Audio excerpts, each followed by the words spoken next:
According to Yakut mythology of Siberia, the smith received his craft from the evil divinity Kadai Maksin, the chief smith of the underworld. He lives in an iron house surrounded by fired slag iron. Kadai Maksin is a famous master. It is he who repairs the broken or amputated limbs of heroes. He sometimes takes part in initiating the famous shamans of the otherworld by tempering their souls as he tempers iron. To make iron hard, he tempers it in the blood of a lion, a young man, and a maiden, and tears of a seal. He is envisaged as covered in a thick layer of dirt and rust, with closed eyes.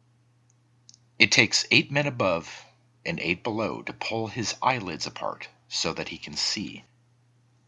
According to Buryat mythology of Mongolia, the 9 sons of a celestial smith called Boshintoi came down to earth to teach men the art of metallurgy. Their first pupils were the ancestors of the families of smiths. Their tutelary gods do not merely help them in their work, they also defend them against evil spirits. In the ancient Chinese source Tangshu, there appears the title of Tarkan, which names the ancient Turkic state Göturk. It occurs in the Orkhon inscriptions. By the 11th century, the word nearly disappears, but was subsumed into other languages, excepting the Altaic. These include Indo-Punjabi, Kurdish, Armenian, Greek, Tibetan, Russian. It also occurs in Mongolian as Darshan, meaning a blacksmith or handcraftsman. It also carries the connotation of he who is exempt from all government taxes. As an adjective, Darshan also carries the connotation sacred or celebrated. Each of these descriptions hold to the word Tarquan in the ancient Turkic language. As we shall see as we go through other myths, the combining of these 3 definitions into a single term will carry over cross-culturally.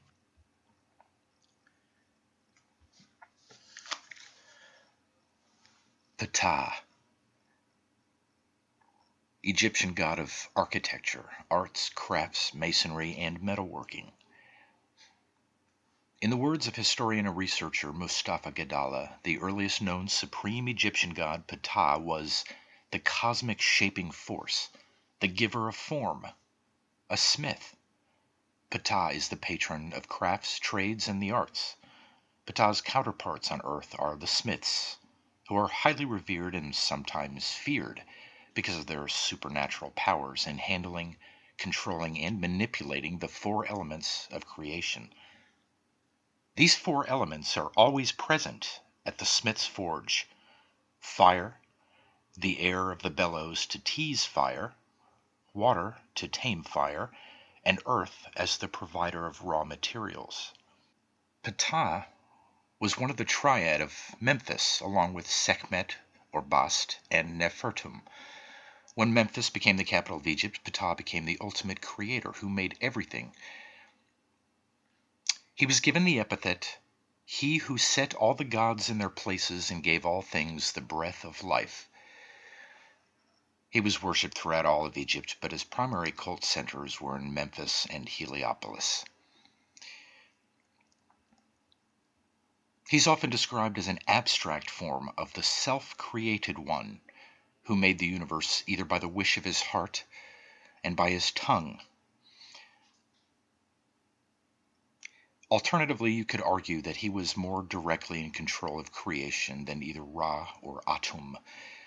He was the patron, of course, of sculptors, painters, builders, and carpenters, and other craftsmen, and was thought to have invented masonry. He may have formed the template for the idea of God as the great architect, which is so popular in Masonic mythology and some branches of Christian theology, or as the Book of the Dead puts it, quote, a master architect and framer of everything in the universe. The Book of Enoch, discovered in an Ethiopian cave and written in multiple languages, tells us in section 1, chapter 8, quote, "And Azalel taught men to make swords and knives and shields and breastplates, and made known to them the metals of the earth and the art of working them, and bracelets and ornaments, and the use of antimony, and the beautifying of the eyelids, and all kinds of costly stones, and all coloring tinctures." End quote. Azalel was one of the Watchers, a group of which were the biblical fallen angels who married human women. The knowledge of metallurgy he gave to men caused their own downfall, and so God tells him, quote, "On the day of the great judgment he shall be cast into the fire. The whole earth has been corrupted through the works taught by Azalel. To him ascribe all sin." End quote. In the extra-canonical text of the Apocalypse of Abraham, Abraham tells Azalel, quote, "May you be the firebrand of the furnace of the earth. Go, Azalel, into the untrodden parts of the earth, for your heritage is over those who are with you." End quote. In Judaic tradition, Azalel means for absolute removal, and in the rabbinical Judaic text called Mishnah, a high priest stands between two goats with a label in each hand. One of them reads, "For Yahweh," speaking the Tetragrammaton, and the other reads, "For Azalel," meaning here, of course, for absolute removal. One each was fastened to the goats, which were led into the wilderness and pushed over a rocky cliff. Hence, the scapegoat tradition. Arabic tradition, according to a 10th century Sufi text, has Azalel not as an angel but as a jinn, or in its later corrupted form, genie. Azalel in this context is the original name of Iblis, who was the jinn that worshipped Allah, but fell from him. While angels are made of light, jinn are made from fire. The name of Azalel means he who hardens or strengthens, and the root word prefix of Aza means that which replaces carbon with nitrogen, a chemical element which does indeed strengthen and harden in the working of metals.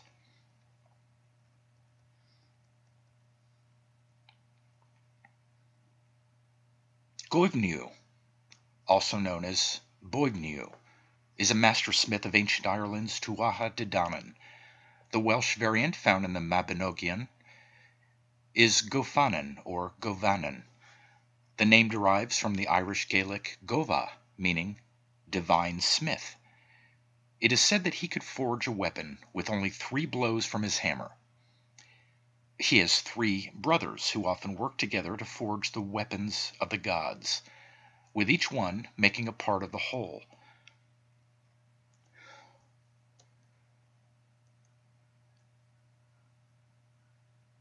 According to the Lebor Gabala Eran, Diancecht was also his brother, and they were all sons of Esarg. Quote, "Goivniu and Credni and Diancecht and Lucnie, the 4 sons of Esarg." End quote. Indeed, the 4 are mentioned together at several points in the Lebor Gabala Eran, such as, quote,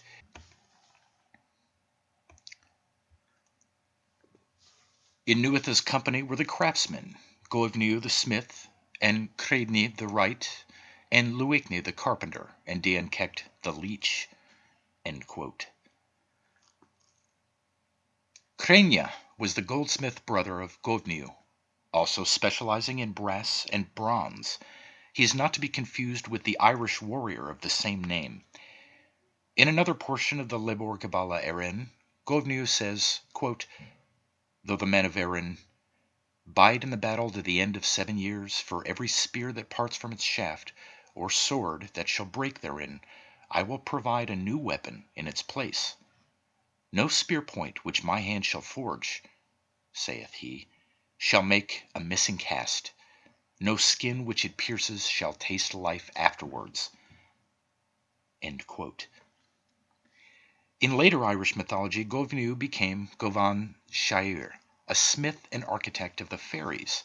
Goibniu is still seen as a smith god, but he also has overtones associated with the other world and the Sheed, as do most of the Tuatha De Danann.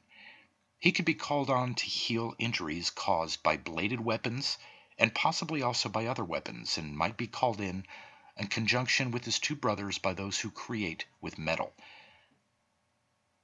His most famous deed perhaps was the creation of a silver hand for Nuatha, who'd lost his hand in battle. Goibniu's name is derived from the Irish Gaelic word Govan, meaning smith. Goibniu bears an uncanny resemblance to another figure from Irish mythology, and indeed, the two may be the same. The name of this other is Hulin, in the legend of Cuchulainn. At first, they called him Setanta, and this is how he came to change his name. While still a child, he was the strongest of the boys at Avain Masha and the champion in their sports. One day he was playing hurley single-handed against all the others and beating them when Conchobar the king rode by with his nobles on the way to a banquet given by Hulin, the chief smith of the Ultonians. Conchobar called to the boy, inviting him to go with them, and he replied that when the game was finished, he would follow. As soon as the Ulster champions were in Hulin's hall, the smith asked the king's leave to unloose his terrible watchdog, which was as strong and fierce as 100 hounds.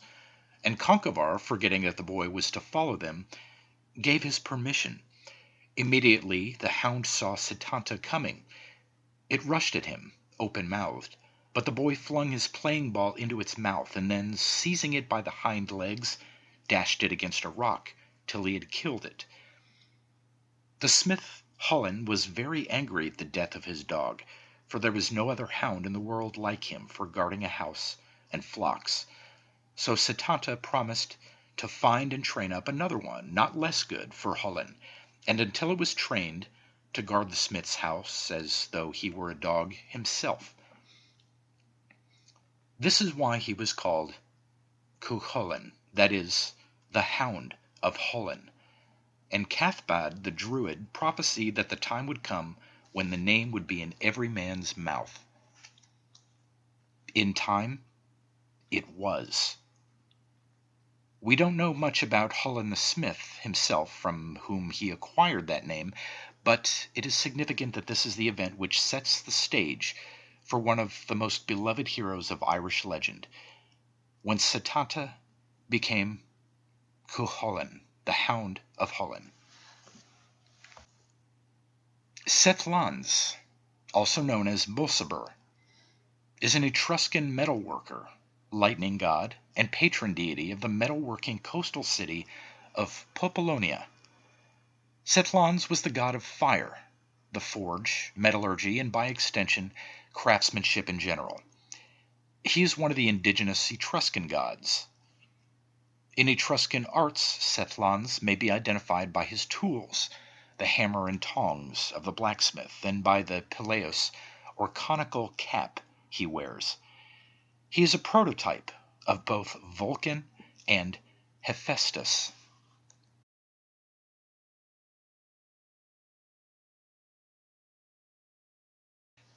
Vulcan, the Roman god of fire, was a refashioning of the earlier Hephaestus of Greek mythology, and the two were the patrons of blacksmiths and workers in metals. The tales about Vulcan, who is sometimes called Mulciber, the smelter, are all based on Greek myths about Hephaestus. Some myths say that Hephaestus was born lame and that Hera threw him from Olympus because she was ashamed of his deformity. He landed in the ocean and was rescued by sea nymphs, who raised him in a cave under the sea and taught him many skills. He was the great artisan of the universe, and at his workshop in Olympus he fashioned armor for the warriors of the heroic age. Hephaestus became a master craftsman. One day he gained his revenge on Hera by creating for her a golden throne that contained a trap. When she sat on the throne, the trap closed and imprisoned her. The other gods begged Hephaestus to release Hera, but he would not listen. Finally, the god Dionysus made Hephaestus drunk and obtained the key to the trap. As craftsman for the gods, Hephaestus built palaces and other beautiful and wondrous things that enabled the Olympians to live in great luxury. He also fashioned thunderbolts for Zeus, armor and a shield for the heroes Achilles and Aeneas, which made them invincible. The adamantine blade which severed Medusa's head, and a scepter for King Agamemnon that gave him great power. Some legends say that Hephaestus created Pandora so that Zeus could take revenge on Prometheus for giving fire to humans. Hephaestus later made the chains that bound Prometheus to a mountain. On Earth, volcanoes were his forges, and his favorite residence was the island of Lemnos in the Aegean Sea. Beneath Aetna, with the aid of those famed artisans, the Cyclops, he forged the thunderbolts of Jove, and there also, according to tradition, were made the trident of Neptune, Pluto's helmet, and the shield of Hercules. The Cyclops were believed by the ancients to have invented the art of forging, and the discovery of the peculiar qualities of iron was attributed to certain mythical beings called the Daedalus, who dwelt in Phrygia, and who were thought to have acquired this knowledge from observation of the fusion of metals at the fabulous burning of Mount Ida. The Daedalus had the reputation of being wizards, whose very names possessed mysterious protective power when pronounced by persons exposed to sudden dangers. Hephaestus was thus a controller and master of fire. He is the one who engraved the laws of Minos, ancient king of Crete, onto the famous brass plates. Hephaestus often appeared as a comic figure in myths and had little luck in love. One time he took an axe and split Zeus's skull to relieve a headache, and the goddess Athena sprang fully grown from the head. He fell in love with Athena, but she rejected him. He also courted Aphrodite, who accepted his offer of marriage, but then had love affairs with others, including the god Ares. Hephaestus fashioned a fine golden net and caught his wife and Ares in it. He then called the other gods so that they could laugh at the couple, but instead they mocked Hephaestus. The gods often made fun of him because of his limp and his soot-covered face, which came from working over the fire at his craft. The Romans thought that their god Vulcan lived and worked under Mount Etna, a volcano on the island of Sicily, and had workshops on Olympus and beneath other volcanoes as well. Each year in August, the Romans held a festival in honor of Vulcan called the Vulcanalia. Urcaguari is the Inca god of metals, jewels, and valuable underground items. He has the body of a snake and head of a deer, and his tail is adorned with chains of gold. A northern European figure known to English tradition is Wayland the Smith, to Norse tradition as Volund, and to Germanic tradition as Valand, was lord of the elves, according to some stories. The son of a giant and grandson of a mermaid, Wayland served as an apprentice to the wise craftsman Mimir. King Nidud, an evil king of Sweden, captured Wayland and forced the smith to forge items for him. To prevent Wayland from escaping, the king cut the tendons in his feet, making him lame. He also placed the smith on a remote island. Wayland took revenge on King Nidud by killing his 2 young sons and seducing his daughter. He crafted gold and jewel-studded drinking bowls from the boys' skulls and sent them to the king. Wayland escaped his island prison by flying away on magical wings, or in some versions, a feathered robe, which he had crafted for himself. English tradition associates Wayland with an ancient stone burial chamber in southern England known as Wayland's Smithy. Legend says that if a traveler ties a horse there, leaves some money, and goes away for a while, horseshoes will appear magically on the animal's hooves. Wayland created the chainmail worn by Beowulf, according to lines 450 through 455 of the epic poem of the same name. Quote, "No need then to lament for long or lay out my body. If the battle takes me, send back this breast webbing that Wayland fashioned and Hrethel gave me to Lord Hygelac. Fate goes ever as fate must." End quote.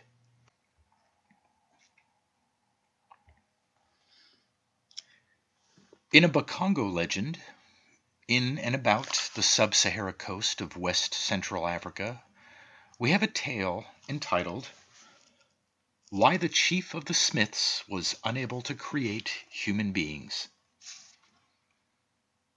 A very long time ago, there was a king who called Walakaga, chief of the smiths, and gave him a great quantity of iron, and said, "I want you to make a real man for me, one who can walk and talk, and who has blood in his body, and who has brains." Walakaga took the iron and went home, but he was at a loss what to do, and so no one could advise him how to set about making a real man. He went about among his friends telling them what the king had said, and asked what he had better do. No one was able to give him any advice. They all knew that the king would not accept anything short of an honest trial, and would punish the man for not carrying out his commands. On the way home one day, Walakaga met a former friend who had gone mad, and who had lived alone on some wasteland. Walakaga did not know that he was mad until he met him. When they approached each other, Walakaga greeted his old friend, and the madman asked him where he had come from. Walakaga reasoned for a moment, and then said to himself, "Why should I not tell him my story? Even though he is mad, he used to be my friend." And so he answered, "I have come from some friends where I have been trying to get advice." The madman asked what advice he wanted, and Walakaga told him all the king had said, and about the work he had given him to do, and how he had given him the iron, and then added, "What am I to do?" The madman answered, "If the king has told you to do this work, go to him and say that, if he really wishes to have a nice man forged, he is to order all the people to shave their heads and burn their hair until they have made up 1,000 loads of charcoal, and he is to get 100 large pots of water from the tears of the people with which to slake the fire, and keep it from burning too fiercely." Walakaga returned to the king and said to him, "My lord, if you wish me to make the man quickly and well, order the people to shave their heads and burn their hair, and make 1,000 loads of charcoal out of it for me to work the iron into the man. Further, make them collect 100 pots full of tears to act as water for the work, because the charcoal from wood and the ordinary water from wells are of no use for forging a man." The king agreed to the request, and gave the order to all the people to shave their heads and burn their hair into charcoal, and to collect all the tears. When they had all shaved their heads and burnt their hair, there was scarcely 1 load of charcoal, and when they collected all the tears, there were not 2 pots full of water. When the king saw the results of his endeavors, he sent for the smith Walakaga and said to him, "Don't trouble to make the man, because I am unable to get the charcoal or the tears for the water." Walakaga knelt down and thanked the king. He then added, "My lord, it was because I knew you would be unable to get the hair for charcoal and the tears for the water that I asked for them, and you would ask me to do an impossible thing." All the people present laughed and said, "Walakaga speaks the truth." Gwa, of the African Ga tribe of West Africa, is god of agriculture, blacksmiths, and thunder. His temples can be found at blacksmith forges. Shantiko, is Aztec goddess of fires of the hearth, treasures, and volcanoes. She broke a fast by eating paprika with roasted fish, and was subsequently turned into a dog by Tonacatecutli, the food god.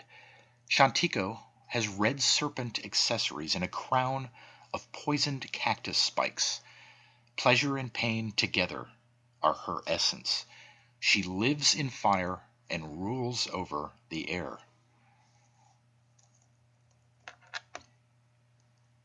Nuwa is a Chinese smelting goddess,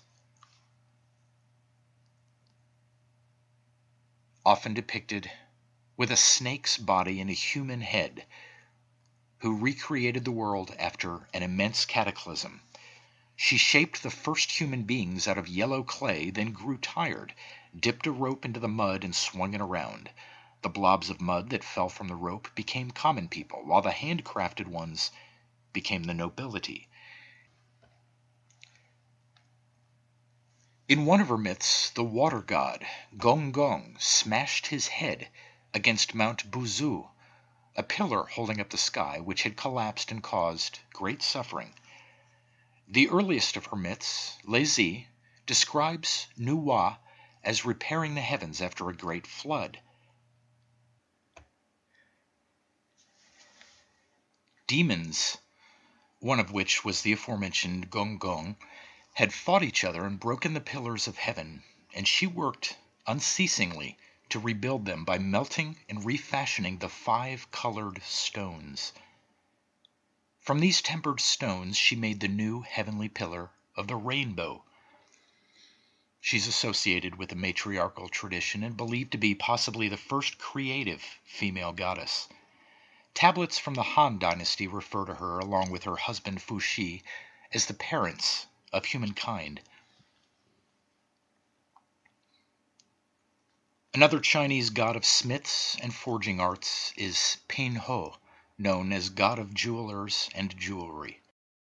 Chuzhung and Wopu were additional Chinese fire gods, not particularly specializing in metallurgy. Ishikor Dom is Japanese Shinto goddess of smiths. She's known as the stone coagulating old woman who created the first mirror from copper stones in the Isuzu River. She is patron of mirror making and stone cutting. It was this deity who made the mold for the bronze used in making the 8-petaled mirror called Yata no Kagami, which enticed Amaterasu, the sun goddess, from the cave in which she was hiding. Ishikore Doma is protectress of stone cutters and smiths. The Ojibwa tribe of North America, who became known to English speakers as the Chippewa, came to base their culture around copper crafting, and the resultant tools and spearheads were brought for trade. On the shore of Gichigumi, now known as Lake Superior, the Anishinaabe Akiing, meaning the land to which the Anishinaabe people belong, stretches throughout the Great Lakes region in a territory of lakes and rivers, wild rice, and wolves. On this land, the underwater Maniduag, the Mishwaabik, and the Biwaabik spirits of copper and iron ore have lived, Omaa Akiing, since the time of the thunder beings. Underneath the rock, in a world below, is Miskwaabik Abenujins, or the Copper Child. The earliest smiths of the Ojibwe worked with the seemingly endless supply of copper found all about Lake Superior.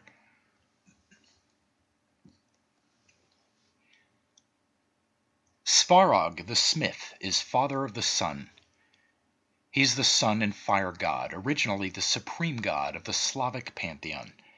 He is the celestial smith and patron of the fire of the hearth and of blacksmiths. He is also thought responsible for institutionalizing marriage. His sons are the gods Dazbog and Svarozik. In later times he degrades to a kind of fire demon. The name of Svarog is found only in East Slavic manuscripts, where it is usually equated with the Greek smith god Hephaestus. However, the name is very ancient, indicating that Svarog was a deity of Proto-Slavic pantheon. The root svar means bright, clear, and the suffix og denotes a place. Comparison with Vedic svarga indicates that Svarog simply meant daylight sky. Svarog can be also understood as meaning a shining, fiery place, a forge. This, and identification with Hephaestus from historic sources, indicates he was also a god of fire and blacksmithing. Svarog was believed to have forged the sun and have given it to his son Dazbog to carry it across the sky. Dazbog was known among all three branches of Slavs and was therefore a major Proto-Slavic deity. In Russian manuscripts he is equated with sun, and folklore remembers him as a benevolent deity of light and sky. Serbian folklore, however, presents a far darker picture of him. He's remembered as Dabog, a frightful and lame deity guarding the doors of the underworld, associated with mining and precious metals. He is god of fire and one of the 8 primary Slavic deities. He is patron of smiths and artisans and craftsmen, who is often represented as a horseman with spears.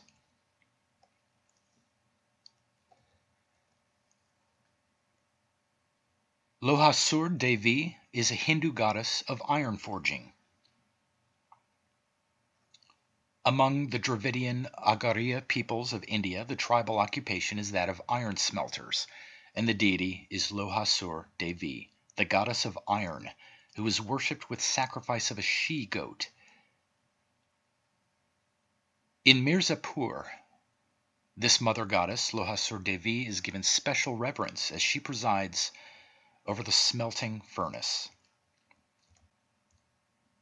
Tvastar, also known as Tvashtri and Vishvakarma, is a blacksmith of the Devas of the Hindu pantheon, told of in the incredibly ancient Rig Veda.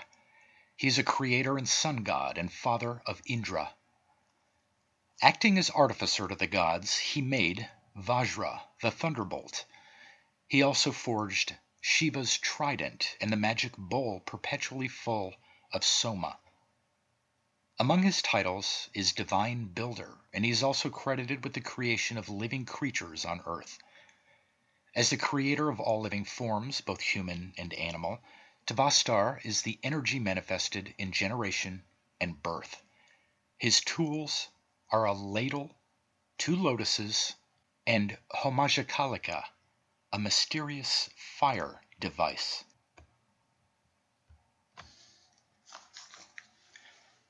Seppo Ilmarinen, also known as Eternal Hammerer, is a Finnish blacksmith hero and inventor. In the Kalevala, or ancient epic poem of Finland, the blacksmith Ilmarinen is represented as the pioneer and most skilled of artisans, who fashioned both the implements of warfare and domestic utensils. This hero, so the epic tells us, quote, came to earth to work the metal. He was born upon the coal mount, skilled and nurtured in the coal fields, in one hand a copper hammer, in the other tongs of iron. In the night was born the blacksmith, in the morn he built his smithy, sought with care a favored hillock, where the winds might fill his bellows, found a hillock in the swampland, where the iron hid abundant, there he built his smelting furnace.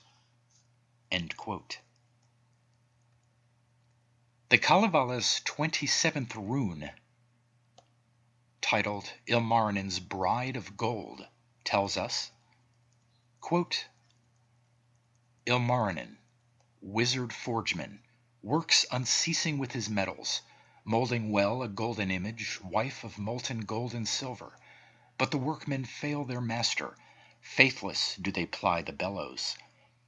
Now the artist, Ilmarinen, fans the flames by force of magic, blows one day and then a second, blows a third from morn till evening, when he looks within the furnace, looks around the oven border, hoping there to see an image rising from the molten metals. From the flames a colt arises, golden-maned and silver-headed, hoofs are formed of shining copper. All rejoice but Ilmarinen at the wonderful creation. This the language of the blacksmith. Let the bears admire thy graces. I desire a bride of beauty, born of many magic metals. End quote.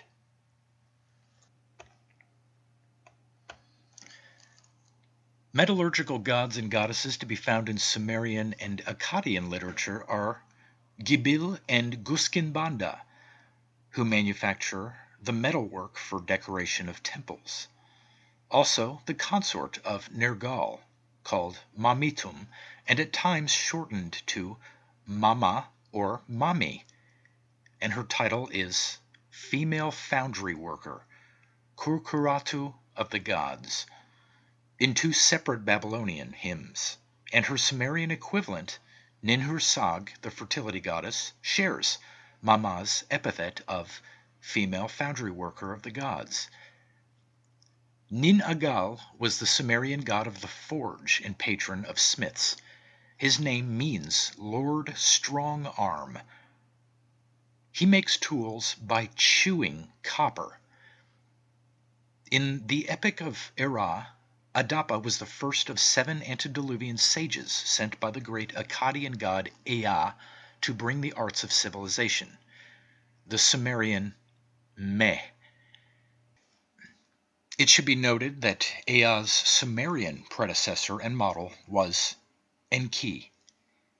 In the same Epic of Era, the Babylonian Marduk claims that he taught the original craftsmen their arts, and those he named as the craftsmen were Ninildu, Gushkinganda, and Nin-Agal, who are respectively carpenter, creator of God and man, and copper worker. Nin-Agal is the prototype of Tubal-Cain, the original smith according to the Torah. The biblical Genesis, chapter 4, verse 22 says, quote, And Zillah, wife of Lamesh, bore a son called Tubal-Cain, an instructor of every artificer in brass and iron, and the sister of Tubal-Cain was Naamah. Tubal was a generic name for smith derived from ibil, meaning to bring or produce. The second element of the name is universally connected with the Arabic kayin, Aramaic kainaya, meaning smith or metalworker. Manly P. Hall, the great occultist and historian, has this to say about Tubal-Cain. Quote, When the mason learns that the key to the warrior on the block is the proper application of the dynamo of living power, he has learned the mastery of his craft. The seething energies of Lucifer are in his hands, and before he may step onward and upward, he must prove his ability to properly apply energy. He must follow in the footsteps of his forefather, Tubal-Cain, who, with the mighty strength of the war god, hammered his sword into a plowshare. End quote.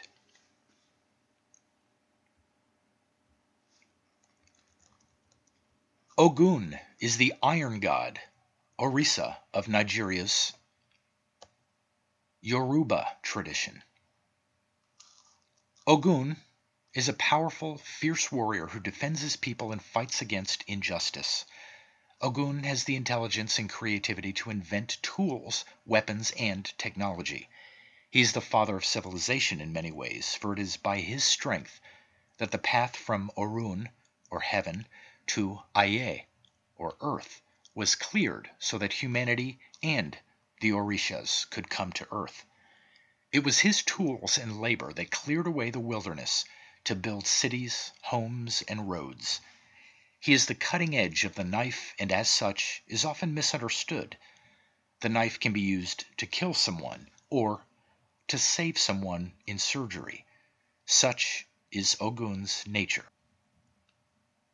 Daedalus is the Greek forger and builder of the Labyrinth of Crete for King Minos. He was a renowned craftsman and inventor. Before his time, statues had their arms fixed stiffly to their sides. Daedalus gave them naturalistic poses and, some say, the power of movement. Daedalus claimed to have invented the saw, but credit instead went to his nephew, whom Daedalus consequently murdered in a fit of professional jealousy. Because of this homicide, he fled his native Athens for the court of King Minos on the island of Crete. King Minos was a notorious ingrate. One day when his son Glaucus turned up missing, he sought the aid of the seer Polyidus, hoping to draw on the latter's powers of prophecy and inner vision. Polyidus was the same seer who had advised Bellerophon on how to tame the flying horse Pegasus. True to his reputation, he soon found the boy, smothered headfirst in a huge jar of honey. In thanks for this service, Minos locked Polyidus in a room with the dead boy, telling him that he'd be released when he had returned Glaucus to life. Polyidus, a visionary, not a magician, hadn't an inkling what to do until a snake crawled into the room and died. Its mate slithered away and returned moments later with an herb which it rubbed on the body. The first snake was brought back to life. Polyidus applied the same herb to Glaucus, and it did the trick. Reasonably expecting thanks and a reward, he was stunned to be told by Minos that he couldn't even go home again until he had taught Glaucus all of his mystical powers. Resignedly, this he did. And in the end, with his freedom in sight, he bid King Minos farewell. "One last thing," he said to young Glaucus. "Spit into my mouth." With what distaste may be imagined, Glaucus did as instructed and instantly forgot everything he had been taught. King Minos behaved with similar ingratitude to Daedalus. In return for numerous services, notably the building of the labyrinth, Minos had Daedalus imprisoned, either in his workroom or the labyrinth itself. Admittedly, Daedalus had been compelled to design the labyrinth in the first place, owing to an indiscretion on his part. Minos' queen, Pasiphae, had fallen in love with a bull, through no fault of her own, but in consequence of divine vengeance on Minos for ingratitude to the gods. To help the queen, Daedalus fashioned a lifelike hollow cow inside which Pasiphae could approach the bull. As a result, she gave birth to the Minotaur, half man, half bull.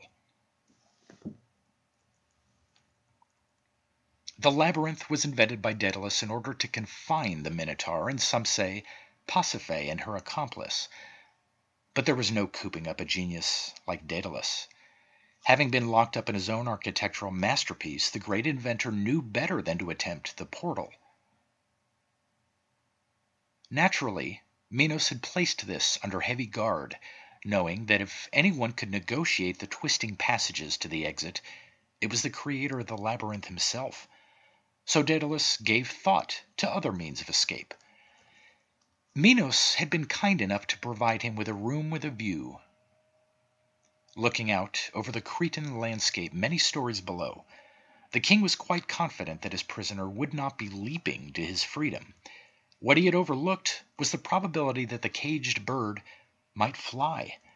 Indeed, Daedalus might well have been inspired by the soaring flight of the birds outside his window. It is certain that there were in fact birds in the vicinity because Daedalus managed to possess himself of a goodly supply of feathers. Like the great Leonardo da Vinci many centuries yet in the future, he sketched out on his drafting table a wing-like framework to which these feathers might be applied. Building a wooden lattice in the shape of an outsized wing and covering it with the feathers, he set to testing his prototype.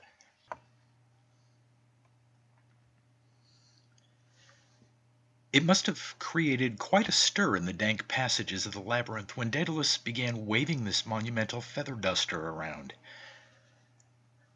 The trials were important, though, for the ultimate invention would be freighted with the risk not just of his own life, but that of his son, Icarus, as well.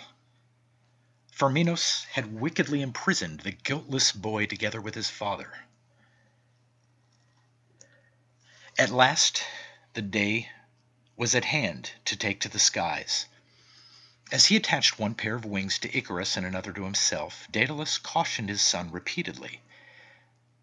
"Remember all the trouble I had getting these feathers to stick?" he said for the 6th or 7th time. "The binding agent I resorted to is unstable," he pointed out as Icarus fidgeted impatiently. "I had to heat it to make it work. If it gets heated again, by the sun, say, it'll give way and the feathers will come loose. Do you understand, boy?" To judge by Icarus's expression, he felt his father was belaboring the point. As it turned out, he might have given his old dad more credit for a caution worth repeating, for as soon as they had leaped from the windowsill and caught an updraft which bore them high into the sky about Mount Juctas, Icarus became giddy with exhilaration. Now he knew what a falcon felt like, dipping and soaring at will.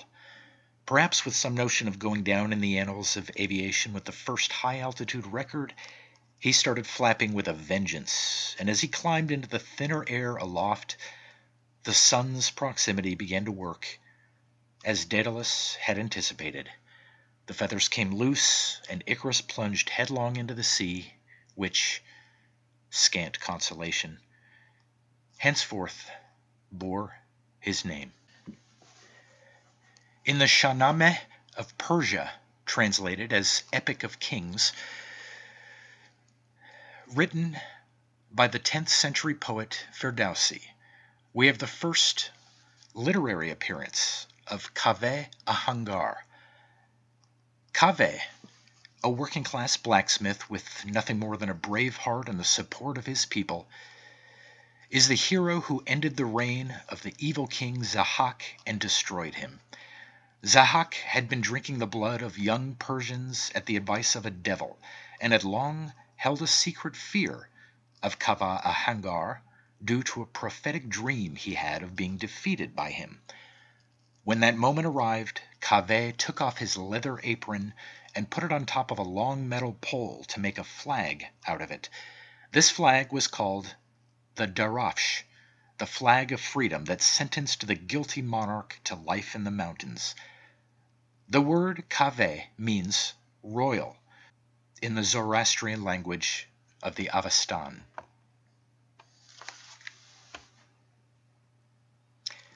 Ahan means iron or steel, and gar is suffixed to a word when implying a profession. Kaveh's flag was later on famous as Darafsh, and it was customary in ancient Persia that every king would add jewelry to it. When Arab Muslims invaded Iran, the Darafsh was seized in a bloody battle fought around Nahavand, a city with the same name in today's Hamadan province of midwestern Iran, and taken among many other war spoils. They burned the flag and, of course, kept the jewels. In the name of Kaveh Ahangar, we find a confluence of relative concepts. Kaveh means royal, Ahan refers to either iron or steel, and Gar is the suffix that implies a profession, similar to our use of the suffix ator, ator, as in the words avatar and originator. In Norse mythology, the race of dwarves are all generally known as natural-born smiths and artisans. Alfrig is one of the 4 dwarfs who made a necklace for the goddess Freya. The other 3 are Berling, Dvalin, and Greir. The necklace or torque is called Brisingamen, and its name derives from the Old Norse word brisingr, a poetic term for fire or amber. It is described as glowing with flame. Alvis, whose name means all-wise, is a dwarf and master smith who fell in love with Thor's daughter Thrud. Thor is opposed to the union and so devises many impossible tasks for Alvis to accomplish as proof of his worthiness for Thrud, which must be completed before sunrise. After tireless and perpetual work through the night, he fails, and Thrud remains unmarried. Andvare is a dwarf made wealthy by his craftsmanship, but who was robbed of everything, including a cursed ring called Andvarenaut. This ring has the same characteristics as Odin's ring called Draupnir. Every 9th day, 8 new rings would drop out of Andvarenaut, which are of equal quality. The ring will always cast a great curse on the owner and bring misery, bad luck, and make the owner unhappy. As should well be obvious, this tale is among the chief inspirations for Tolkien's Lord of the Rings. The two brothers, Brokr and Eitri, crafted Gungnir, Draupnir, and Mjolnir.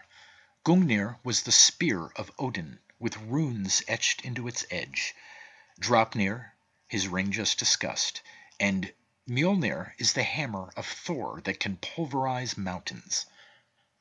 Its characteristically short handle is actually the result of a forging accident. Brokr is the more practical brother, working the bellows to maintain appropriate temperatures, while Eitri is the one who works magic of the forge. It was here, during the magical working of Thor's hammer, that Loki bit one of them on the neck, disguised as a shape-shifted gadfly, and intentionally disrupting the rhythmical breathing upon it, which caused the error of the shortened handle. This hammer, however dangerous and destructive, can also be used to heal or revive people, as well as magically shrink to fit inside Thor's shirt. This characteristic is shared by Skidbladnir. It is a magical ship made collectively by the dwarves, which, although it can fit all the gods along with their weapons and tools inside of it, can also be magically shrunk to fit inside a pocket. It can sail equally by water, air, or land. Another pair of dwarf brothers who are master smiths are Dain and Nabi.